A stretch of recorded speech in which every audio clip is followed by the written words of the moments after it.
عليكم ورحمة الله وبركاته. الحمد لله والصلاة والسلام على رسول الله وعلى آله وأصحابه حزب الله.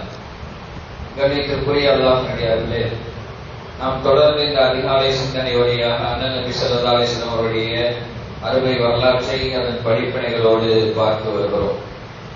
நேற்றைய தினம் நபிகள் நாயகம் ஸல்லல்லாஹு அலைஹி வஸல்லம் அவருடைய சிறிய தந்தை ஹம்சா ரலியல்லாஹு அவர்கள் இஸ்லாத்துக்கு வந்த நிகழ்வை பார்த்தோம். அதற்கு முன்னால் நாம் ஒரு நிகழ்வை நாம் நினைத்து பார்க்க வேண்டும். நபிகள் நாயகம் ஸல்லல்லாஹு அலைஹி வஸல்லம் அவர்களுக்கு நபி பட்டம் கிடைத்து 5 ஆண்டுகள் ஆகிவிட்டது. நபிகள் நாயகம் ஸல்லல்லாஹு அலைஹி வஸல்லம் அவர்களுக்கு 45வது வயது.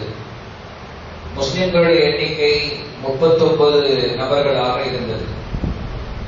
எதிரிகளுடைய துன்புறுத்தல் நாளுக்கு நாள் அதிகமாகிக் கொண்டே இருந்தது. அவர்களால் வெளியே சுதந்திரமாக நடமாட முடியவில்லை. மக்கத்து காபிர்களால் பல்வேறு விதமான வேதனைகளுக்கும் துன்பங்களுக்கும் அவர்கள் ஆளாக்கப்பட்டார்கள். முஸ்லிம்கள் நாளுக்கு நாள் தங்களுடைய உயிரை கையில் பிடித்துக் கொண்டே வாழ்க்கை நடத்தினார்கள். ஒரு பயத்தோடே முஸ்லிம்கள் வாழ்க்கை நடத்தினார்கள் என்று சொல்லலாம். முஸ்லிம்களுக்கு மக்காவிலே வாழ்வது மிக நெருக்கடியான ஒன்றாக ஆகிவிட்டது. ஒரு நிம்மதியான ஒரு வாழ்க்கை அவர்களுக்கு இல்லை. அவர்களின் மக்கத்து வாழ்க்கை நரக வாழ்க்கையாகவே திகழ்ந்தது. முஸ்லிம்களுடைய நிலைமை, அவர்களும் சொற்பமான நபர்களாக இருப்பதால் எதிரிகள் அவர்களை ஏறி மிதித்தார்கள். அதனால் முஸ்லிம்கள் எதிரிகளுடைய துன்பங்கள் எல்லாம் இருந்து எங்கேயாவது தஞ்சம் புகுவதற்கு ஒரு புகலிடத்தை தேடிக்கொண்டிருந்தார்கள். ஏதாவது வேற எங்கேயாவது போய் வாழ்க்கை நடத்தலாம் என்பதற்கு ஒரு புகலிடத்தை தேடிக்கொண்டிருந்தார்கள். மக்காவை விட்டு எப்போது வெளியே போவோம் என்று அவர்கள் எதிர்பார்த்து கொண்டிருந்தார்கள். அந்த சூழ்நிலையில் தான் அல்லாஹ் தஆலா சூரத்துல் கஹ்ஃப் என்கிற ஒரு அத்தியாயத்தை அருளுகிறார். 15வது ஜுஸுவிலேயும் 16வது ஜுஸுவிலேயும் இருக்கிற சூரத்துல் கஹ்ஃப் என்கிற அத்தியாயத்தை அல்லாஹ் தஆலா அருளுகிறார். அந்த அத்தியாயம் கொடுங்கோல் ஆட்சி செய்து கொண்டிருந்த ஒரு மன்னன், அந்த ஆட்சியாளனும் அந்த மக்களும் அவர்கள் பல தெய்வத்தை வழிபட்டுக் கொண்டிருந்தார்கள். நபிகள் நாயகம் ஸல்லல்லாஹு அலைஹி வஸல்லம் அந்த வருகைக்கு முன்னால் வாழ்ந்த ஒரு ஒரு நாட்டு மக்களுடைய வாழ்க்கை. அவர்கள் பல தெய்வ கொள்கையில் இருந்தார்கள். அப்படிப்பட்ட சூழ்நிலையில் அங்கிருந்து ஒரு 7 இளைஞர்கள் அவர்களுடைய அந்த பல தெய்வ வழிபாடு அவர்களுக்கு பிடிக்கவில்லை. படைத்தவன் ஒருவன் தானே என்கிற அந்த ஏகத்துவ சிந்தனையில் அந்த இளைஞர்கள் இருந்தார்கள். அப்படிப்பட்ட சூழ்நிலையில் அவர்களுடைய கொள்கையை ஏற்றுக்கொள்ள அந்த மக்களில் யாரும் முன்வரவில்லை. இவர்கள் இந்த ஓரிரை கொள்கையில் இருக்கிற காரணத்தினாலே இவருடைய உயிருக்கு ஆபத்து இருந்தது. அந்த மன்னனின் மூலமாக இவருடைய உயிருக்கு ஆபத்து இருந்தது.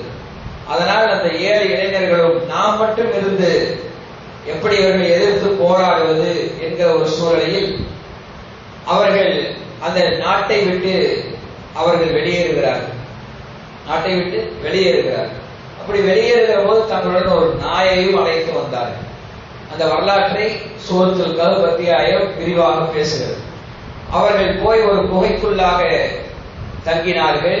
அல்லாஹ் தஆலா அவர்களை 300 வருடம் தூங்க வைத்தார் என்கிற ஒரு வரலாற்றை அந்த அத்தியாயம் பேசுகிறது. சூரத்துல் கஹ்ஃப் அத்தியாயம். அல்லாஹ் தஆலா குர்ஆனிலே சொல்வான், கஹ்ஃப் அத்தியாயத்திலே வைதிஅதஸல்துமூஹும் வமா யஅபுதூன இல்லல்லாஹ் ஃபஉ இலல் கஹ்ஃபி யன்ஷுர் லக்கும் ரப்புக்கும் மின் ரஹ்மதிஹி வ யுஹய்யிஉ லக்கும் மின் அம்ரிக்கும் மிர்ஃபகா. அவர்களை விட்டு நீங்கள் ஒதுங்கிக் கொண்டால், அதே போல அல்லாஹ்வை தவிர வேறு எதையெல்லாம் வணங்குகிறார்களோ அதை விட்டும் நீங்கள் ஒதுங்கிக் கொண்டால், விலகிக் கொண்டால், நீங்கள் ஒரு குகைக்குள்ளாக போய் ஒதுங்கிக் கொள்ளுங்கள். அல்லாஹ் தஆலா உங்களுக்கு அருளை பொழிவான். அதே போல உங்களுடைய வாழ்க்கைக்கு தேவையானவற்றை அல்லாஹ் தஆலா தருவான் என்ற ஒரு வசனம் அவர்கள் சம்பந்தமாகவே அந்த சூரத்துல் கஹ்ஃப்ல அவருடைய வரலாற்றிலே இப்படி ஒரு வார்த்தையும் இடம்பெற்றிருக்கிறது.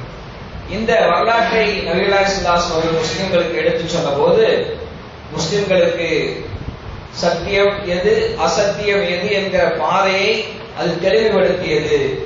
அதே போல ஒருபோதும் சத்தியமும் அசத்தியமும் ஒன்றிணைய வாய்ப்பில்லை என்பதையும் அந்த வரலாறு அவர்களுக்கு நிரூபித்தது. எனவே இந்த ஊரை விட்டு வேறு எங்காவது தப்பி ஓடுவதுதான் சிறந்த வழி என்பதை இந்த குகைவாசிகளுடைய வரலாறு முஸ்லிம்களுக்கு எடுத்து சொன்னது. அமரன் நபி ஸல்லல்லாஹு அலைஹி வஸல்லம் அல் முஸ்லிமீனல் முஸ்தல்அஃபீன பில் ஹிஜ்ரத்தி இலல் ஹபஸா. நாயகம் ஸல்லல்லாஹு அலைஹி வஸல்லம் அவர்கள் அபிசீனியாவுக்கு முஸ்லிம்களை பலகீனமான மிகவும் எளிமையான நிலையில் உள்ள முஸ்லிம்களை நபிகள் நாயகம் ஸல்லல்லாஹு அலைஹி வஸல்லம் நீங்கள் அபிசீனியாவுக்கு, அதாவது அதிகமாக தாக்குதலுக்குள்ளாக்கப்பட்ட முஸ்லிம்களை நபிகள் நாயகம் ஸல்லல்லாஹு அலைஹி வஸல்லம் நீங்கள் அபிசீனியத்திற்கு ஹிஜ்ரத் செய்யுங்கள், அபிசீனியாவுக்கு ஹிஜ்ரத் செய்யுங்கள் என்று நாயகம் ஸல்லல்லாஹு அலைஹி வஸல்லம் ஏவினார்கள். வகத் வஸஃபத் உம்முல் முஃமினீன உம்மு ஸலமா ஜௌஜுன் நபி ஸல்லல்லாஹு அலைஹி வஸல்லம் ஹாதல் ஹதீஸ. உம்மு ஸலமா நபிகள் நாயகம் ஸல்லல்லாஹு அலைஹி வஸல்லம் அருமை துணைவியார் உம்மு ஸலமா ரலியல்லாஹு அன்ஹா அவர்கள் இந்த ஹதீஸை அறிவிக்கிறார்கள். ஃபகாலத் லம்மா லாகத் அலைனா மக்கா, எங்களுக்கு மக்கா நெருக்கடியாக ஆனபோது வஹூதி அஸ்ஹாபு ரசூலில்லாஹி ஸல்லல்லாஹு அலைஹி வஸல்லம் நாயகம் ஸல்லல்லாஹு அலைஹி வஸல்லம் தோழர்கள் வேதனை செய்யப்பட்ட போது, ஒஃபித்னு அவர்கள் சோதனைக்குள்ளாக்கப்பட்ட போது, வரஅவ் மா யுஸீபுஹும் மினல் பலாஇ, அதே போல அவர்களுக்கு என்னவெல்லாம் துன்பங்கள் ஏற்படுகிறதோ அதையெல்லாம் பார்த்தபோது, மினல் பலாஇ வல் ஃபித்ரத்தி ஃபீ தீனிஹிம், அவருடைய மார்க்கத்திலே ஏற்படுகிற இந்த சோதனைகள் கஷ்டங்கள் துன்பங்கள் எல்லாவற்றையும் பார்த்தபோது, வஅன்ன ரசூலுல்லாஹி ஸல்லல்லாஹு அலைஹி வஸல்லம் நாயகம் ஸல்லல்லாஹு அலைஹி வஸல்லம் அவர்கள் லா யஸ்ததிஉ தஃஅ ذلك அன்ஹு, நாயகம் ஸல்லல்லாஹு அலைஹி அவர்களால் அந்த சோதனைக்குள்ளாக்கப்படுகிற வேதனைகளுக்குள்ளாக்கப்படுகிற அந்த முஸ்லிம்களுடைய துயரை பெருமானார் ஸல்லல்லாஹு அலைஹி அவர்களால் அவர்களுக்கு ஏற்படுகிற இன்னல்களை தடுக்க முடியவில்லை.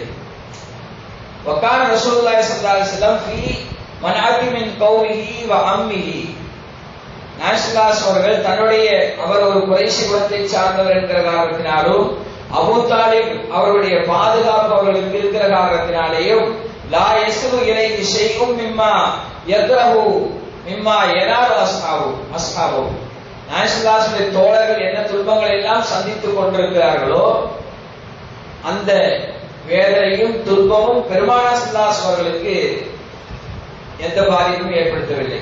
ஏனென்றால் பெருமானார் ஸல்லல்லாஹு அலைஹி பாதுகாவலராக அபூ தாலிப் இருக்கிற காரணத்தினாலேயும் பெருமானார் ஸல்லல்லாஹு அலைஹி குலம் குறைஷி குலம் உயர்ந்த குலம் என்கிற காரணத்தினாலேயும் பெருமானார் ஸல்லல்லாஹு அலைஹி அவர்களை அவர்கள் கை வைக்கவில்லை. சஹாபாக்கள் என்ன துன்பங்களை அனுபவிக்கிறார்களோ அந்த துன்பங்கள் பெருமானார் ஸல்லல்லாஹு அலைஹி அவர்களுக்கு அந்த சமயத்திலே ஏற்படவில்லை என்பதுதான் நிலை. ஆனால் பெருமானார் ஸல்லல்லாஹு அலைஹி அவர்களால் தடுக்க முடியாத ஒரு நிலைக்கு பெருமானார் ஸல்லல்லாஹு அலைஹி அவர்கள் ஆளாக்கப்பட்டார்கள் முஸ்லிம்களுடைய வேதனைகளை. வகால லஹும் ரசூலுல்லாஹி ஸல்லல்லாஹு அலைஹி வஸல்லம் இன்ன பி அர்தில் ஹபஸதி மலிகன் லா யுத்லமு இன்தஹு அஹதுன், நாயகம் ஸல்லல்லாஹு அலைஹி சொன்னார்கள் அபிசீனியாவிலே ஒரு மன்னர் இருக்கிறார், அவரால் யாருக்கும் எந்த இடையூறும் ஏற்படாது, அவர் யாருக்கும் அநியாயம் செய்ய மாட்டார் என்று நபிகள் நாயகம் ஸல்லல்லாஹு அலைஹி சொன்னார்கள். ஃபல்ஹகு பிபிலாலிஹி ஹத்தா யஜஅலல்லாஹு லக்கும் ஃபரஜன் வ மஹரஜா மிம்மா அன்தும் ஃபீஹி, நாயகம் ஸல்லல்லாஹு அலைஹி சொன்னார்கள் நீங்கள் அந்த ஹபஸாவுக்கு அபிசீனியாவுக்கு போங்கள், அங்கே போனால் உங்களுக்கு ஒரு நிம்மதி கிடைக்கும், உங்களுக்கு ஒரு நிம்மதி கிடைக்கும், உங்களுடைய வாழ்க்கை பிரகாசமாக இருக்கும் என்று நபிகள் நாயகம் ஸல்லல்லாஹு அலைஹி அவர்கள் முஸ்லிம்களுக்கு சொன்னார்கள்.